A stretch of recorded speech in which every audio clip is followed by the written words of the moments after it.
완화 방침에 따라 다음 주부터 10명까지 모일 수 있고 영업시간은 밤 12시로 늘어납니다. 확진자 증가에 대비한 의료 대응 능력 유지가 더욱 중요해지고 있습니다.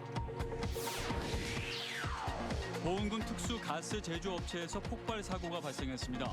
4번의 폭발이 일어났는데 다행히 출근 시간 전이어서 인명피해는 없었습니다.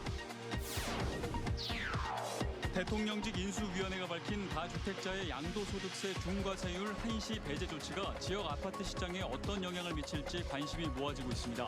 일부에서는 거래 활성화로 연결될 거란 기대가 나오고 있습니다. 충주의 한 학교 운동장에 천연잔디를 차량으로 훼손한 범인이 붙잡혔습니다. 갓 20살 된 청년들이었는데 고의성은 없었다고 진술한 것으로 전해졌습니다.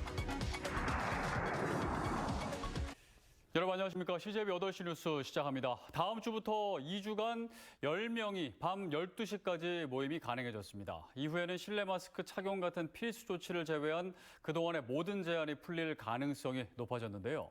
이런 가운데 어제 충북에서는 하루 기준으로는 지금까지 가장 많은 23명의 코로나19 사망자가 발생했습니다. 홍우표 기자입니다.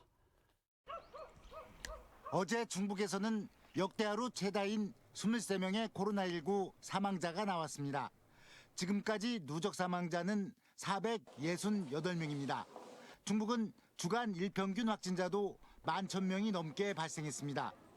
중북의 코로나19 치명률은 0.12%로 전국 평균보다 다소 낮습니다. 사망자가 굉장히 증가한다는 것보다는 이제 고연령들에 대한 기저질환 대상자들의 사망자가 좀 늘어났다고 봐주시면 되는 상황입니다. 정부 또한 오미크론이 정점을 지났다는 판단에 따라 다음 주부터 2주간 사회적 거리 두기를 추가 완화했습니다. 이에 따라 10명까지 모일 수 있고 영업시간은 밤 12시로 늘어났습니다. 2주 후에도 안정적인 상황이 유지된다면 실내 마스크 착용 같은 필수적 조치를 제외한 사실상의 모든 제한을 풀 가능성도 있습니다. 사망자를 줄여나가면서 의료체계가 안정적으로 관리된다면 남아있는 사회적 거리두기 등 방역 조치를 과감하게 개편하겠습니다. 의료 현장의 상황은 녹록지 않습니다. 중국대병원의 경우 중증, 준중증 병상 60개 가운데 7개만이 남아있고 이 같은 상황은 이미 상당 기간 계속되고 있습니다. 확진자가 늘어나면 사망자도 늘어날 수밖에 없기 때문에 무엇보다 고령, 기저질환자 같은 고위험군을 조기에 집중 치료할 수 있는 의료 대응 능력을 유지해야 일상회복에 속도를 낼 수 있습니다. CJB 홍우표입니다. 오늘 충북 보은군에 있는 특수가스 제조업체에서 폭발 사고가 일어났습니다. 20여 분 사이 무려 4번의 폭발이 발생했는데 다행히 출근 시간 전이어서 인명피해는 없었습니다. 진기웅 기자입니다. 큰 폭발과 함께 허연 연기가 치솟고 공장 지붕 파편이 사방으로 튑니다. 잠시 후 불길과 함께 또 한 번의 폭발이 일어나고 소방차가 도착한 뒤에도 물을 뿌리는 와중에도 폭발이 일어납니다. 오늘 오전 8시쯤 충북 보은군 삼승면 산업단지의 특수가스 제조업체에서 폭발 사고가 발생했습니다. 사고 현장에는 폭발 충격으로 튕겨져 나온 지붕 등 건물 잔해들이 어지럽게 널려 있습니다. 20여 분 사이에 무려 4번의 폭발이 일어났는데 100m가량 떨어진 인근 공장이 흔들릴 정도로 위력이 컸습니다. 폭발이 최초 폭발했을 때 그 뒤통수를 치는 듯한 느낌, 그런 느낌을 받았거든요. 그 포탄 떨어지는 소리하고 거의 맞먹었어요. 해당 업체는 반도체 공정에 사용되는 디보란이라는 특수가스를 제조하는 곳으로 실린더에 쓰고 남은 디보란 가스를 나눠 보관하고 있었습니다. 사용하고 난 연기입니다.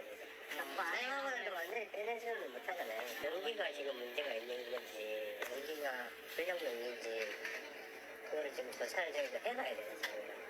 디보란 가스는 공기와 접촉하면 폭발하는 성질이 있어 소방관들이 공장 진입에 어려움을 겪었습니다. 공장에는 폭발을 막는 방폭 장치가 갖춰져 있어 화재로 번지진 않았고 사고가 출근 시간 전에 발생해 인명 피해도 없었습니다. 방폭 구조라서 폭발이 아마 위로 난 것 같아요. 옆으로 난 거 말고 가스가 나온다면 우리가 닿는 순간만으로도 우리가 손 대는 만으로도 충분한 폭발로 이루어질 수 있는 위험한 상황이라서. 당국은 가스 제조와 충전 기준, 유해 화학물질의 취급과 관리에 문제가 없었는지 조사할 방침입니다. CJB 진기훈입니다. 대통령직 인수위원회가 어제 다주택자의 양도소득세 중과세율을 1년 동안 한시적으로 배제하는 조치를 취하겠다고 밝혔었죠. 거래 건수가 급감하고 있는 지역 아파트 시장에 어떤 영향을 미칠지 관심이 모아지고 있습니다. 안정은 기자입니다. 윤석열 대통령 당선인 인수위원회가 다주택자 양도소득세를 한시적으로 배제하는 쪽으로 가닥을 잡았습니다.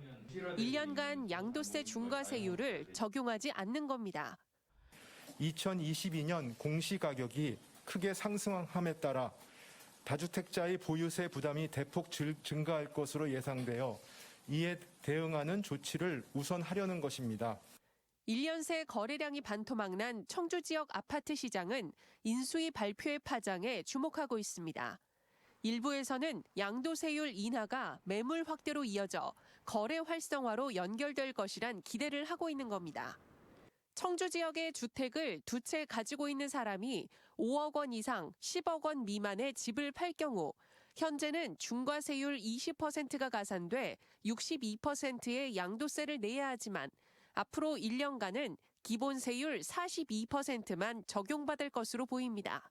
세금을 완화시키겠다는 그런 긍정적인 신호를 봤을 때는 시장은 아무래도 살아나고 어떤 사양세도 일시적으로 멈추고 관건은 양도세 문제를 해결하려는 급매물이 시장에서 얼마나 소화될지에 달려 있습니다. 부동산 공시가를 2년 전 수준으로 환원하고 보유세와 거래세 등을 낮추겠다는 당선인의 공약이 지역 주택 시장에 미칠 영향에 관심이 모아지고 있습니다. CJB 안정은입니다. 지난 4년간 충북 지역의 가계대출이 큰 폭으로 증가한 것으로 나타났습니다. 전세대출과 신용대출이 급증했는데 한국은행 충북본부가 연체율 상승 가능성을 경고하고 나섰습니다. 장원석 기자입니다. 지난해 3분기 기준 충북의 가계부채는 42조 3천억 원으로 1년 새 6%나 올랐습니다. 가장 눈에 띄는 것은 전세대출 급증입니다. 특히 결혼 정년기인 30대의 전세대출이 지난 4년간 8천억 원이나 늘어 전체 전세대출의 35%를 차지했습니다. 충북의 평균 주택 전세 가격이 최근 2년 사이 31%나 오른 것도 문제지만 부동산 투자도 한 몫을 한 것으로 보입니다. 한국은행 충북본부는 전세를 낀 주택 구입, 일명 갭 투자 증가가 전세대출 확대에 영향을 준 것으로 판단하고 있습니다. 주택 매입 관련 대출 규제 강화로 전세 대출로의 풍선 효과가 발생했던 것으로 보고 있습니다. 그리고 이 중에 일부 혹은 상당 부분은 갭 투자에 활용되었을 가능성도 꽤 있다고 판단하고 있습니다. 상대적으로 수입이 적은 고령층의 부채도 꾸준히 늘어 가계에 부담이 되고 있습니다. 지난 4년간 전체 가계부채에서 30대가 차지한 비중이 0.4%포인트 증가에 그친 반면 60대 이상 고령층의 대출은 그보다 10배가 넘는 5%포인트나 증가했기 때문입니다. 한국은행 충북본부는 향후 대출금리 상승과 금융지원 축소, 주택가격 하락이 현실화될 경우 도내 취약계층을 중심으로 연체율이 상승할 수 있다고 경고했습니다. CJB 장원석입니다. 며칠 전 한밤중에 누군가 학교 운동장에 무단으로 차를 몰고 들어가 천연잔디를 엉망으로 만들었다는 소식 전해드렸습니다. 경찰이 범인을 잡았는데 올해 20살 된 청년들이었습니다. 잔디밭에 들어간 이유는 치킨 포장을 기다리다 시간이 남아서였습니다. 박원 기자입니다. 지난달 26일 한밤중 충주 예성여중 운동장에 차량 한 대가 들어와 큰 원을 그리면서 운동장 곳곳을 누빕니다. 5분가량을 돌다가 정문을 통해 다시 빠져나갑니다. 사건 발생 당시 비까지 내려 천연잔디로 된 운동장은 바퀴 자국으로 온통 쑥대밭이 됐습니다. 한 번뿐만이 아닙니다. 일주일 전에도 똑같은 일이 벌어져 학교 측은 경찰에 수사를 의뢰했습니다. 경찰은 CCTV 분석을 통해 차량 번호를 알아냈고 조회 결과 렌터카인 것으로 확인했습니다. 렌터카 업체에서 파악한 결과 범인은 다름 아닌 올해 갓 20살이 된 남성 2명이었습니다. 이들은 경찰 조사에서 운전 연습을 한 건 아니고 주변 치킨집에서 포장 주문을 해놓은 뒤 시간이 남아 학교에 들어갔다고 진술한 것으로 전해졌습니다. 고의성은 전혀 없었다는 겁니다. 학교 측은 훼손된 잔디에 대한 배상을 청구하기로 했습니다. 재발 방지 목적인데 업체를 통해 견적을 받은 결과 500만 원 정도로 책정됐습니다. 잘못을 뉘우치면서 이렇게 사죄를 하게 했습니다. 학교에서는 그들이 사회인으로서 바르게 성장할 수 있도록 안내하고 학교 운동장을 운전 공간으로 사용할 수 있다는 안일한 인식이 형사처벌과 손해배상 등의 무거운 책임으로 돌아왔습니다. CJB 박원입니다.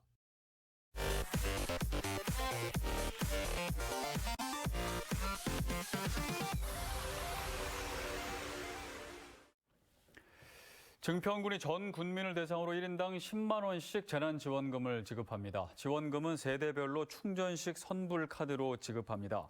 고령이나 장애인이 아닐 경우 방문 신청이 원칙으로 증평읍 주민은 군청 2층 대회의실, 도안면 주민은 면사무소에서 접수 가능합니다. 충북참여자치시민연대는 성명을 내고 충북지사 선거에 도전한 국민의힘 이해운 전 의원과 김영환 전 과기부 장관의 출마 선언 철회를 요구했습니다. 참여연대는 그동안 충북에 대한 고민이 없던 수도권 정치인들이 티끌 같은 연고를 내세워 도백에 도전한 것은 지방자치와 충북도민을 무시한 처사라며 이해운, 김영환 전 의원은 도민에게 사과하고 출마를 철회해야 한다고 주장했습니다. 충청북도가 우크라이나 사태 장기화와 대러시아 제재로 인해 수출입 중단과 원자재 가격 상승 등의 피해를 입은 도내 중소기업을 긴급 지원합니다. 도는 50억 원의 특별 경영 안전 자금을 마련해 업체당 최대 3억 원을 연 1.8%의 고정금리와 2년 일시 상환 조건으로 지원할 계획입니다. 지원 대상은 분쟁 지역의 법인이나 공장을 두고 있는 기업이나 협력업체, 지난해 이후 수출입 실적이 있는 업체 등입니다. 충주시는 주민 소비를 유도하고 원자재값 상승 등의 원인으로 충북 제조업체 체감 경기가 2달 연속 하락했습니다. 한국은행 충북본부가 발표한 3월 충북 제조업 업황 기업 경기 실사지수 BSI는 88로 전달 94보다 6포인트 하락했습니다. 반면 3월 비제조업 업황 BSI는 64로 한 달 새 6포인트 상승했습니다. 충주시는 주민 소비를 유도하고 상권 활성화를 위해 지역 화폐인 충주사랑 상품권을 200억 원 추가 발행하기로 했습니다. 이번 추가 발행으로 올해 전체 발행액은 1,000억 원에서 1,200억 원으로 늘었습니다. 1인당 구매 한도는 월 50만 원으로 기존과 같습니다. 2022년 충북 기능 경기대회 참가 선수 선서식이 오늘 도지사 집무실에서 열렸습니다. 충북 기능 경기대회는 오는 4일부터 닷새간 도내 8개 경기장에서 진행되며 입상자는 오는 8월 열리는 전국 기능 경기대회에 충북 대표로 출전하게 됩니다. 도내 숙련 기술인을 가리는 충북 기능 경기대회는 36개 직종에 222명의 선수가 참가합니다. CJB 8시 뉴스를 모두 마칩니다. 시청해주신 여러분 고맙습니다.